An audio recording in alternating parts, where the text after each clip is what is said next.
Dans cette vidéo, je suppose que tout le monde a ajouté au moins la langue française comme langue d'entrée, même si votre clavier est en QWERTY. Et nous allons parler de ça.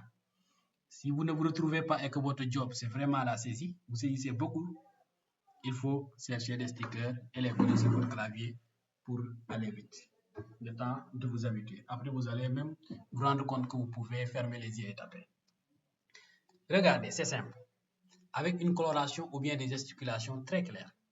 Moi, j'ai mon clavier comme celui-là. J'ai ça, mais maintenant, je suis habitué. Il y a ce qu'on appelle la touche contrôle, la touche Windows, la touche Alt, la touche Shift, la touche Caps Lock, la touche tabulation, qui est abrégée, et ainsi de suite. Pour d'autres affichages de clavier, même vous allez voir plus riche que ça. Par exemple, ici, il y a FN pour certains claviers, pour d'autres, il n'y en a pas. Parce que tout est très clair. Tout est assez clair pour, regarde, pour les anciens, quoi, ceux qui connaissent ces claviers-là, il n'y a même pas de touche FN. Mais nous allons voir à quoi sert la touche FN, à quoi sert aussi, à quoi servent les colorations ou bien les connotations. Regardez avec moi. Il y a Alt gère à ne pas confondre avec Alt. Mais les deux touches Shift là font la même chose. La touche Entrée, même si vous en avez deux, elles font toujours la même chose. Ça, c'est la touche effacer ou backspace pour certains, comme ici. Backspace. C'est différent de la touche Delete. Nous allons voir aussi la différence. Il y a la touche N, il y a la touche Home, il y a les touches de fonction. Touches de fonction, c'est F1, F2, F3, F4, F5, jusqu'à F12. Nous allons voir quelques-unes de ces touches et combien elles sont utiles.